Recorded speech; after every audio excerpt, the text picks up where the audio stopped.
अस्सलामुअलैकुम स्टूडेंट्स, कैसे हैं आप सब लोग? खैरियत से हैं? आप देख रहे हैं unlock your knowledge by Jaini. CM laptop scheme distribution phase 1 और फ़ेज़ 2। बायोमेट्रिक की वेरिफिकेशन की लास्ट डेट कब है? आपने कब तक अपनी वेरिफिकेशन करवा लेनी है?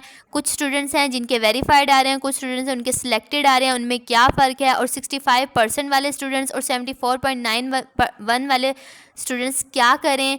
स्टूडेंट्स को कब लैपटॉप मिलेंगे? लैपटॉप हासिल करने की आखिरी तारीख क्या है?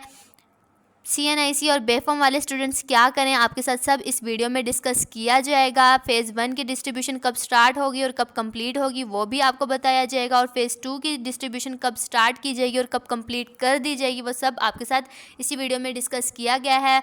जल्दी जल्दी जाकर वीडियो देख लें, चैनल में वीडियो दी गई है, आप वहाँ जाके वॉच कर सकते हैं। अगर आपको फिर भी वो नहीं मिल रही तो डिस्क्रिप्शन में उसका लिंक दिया गया है फुल वीडियो का, आप वो जाके वॉच कर लें।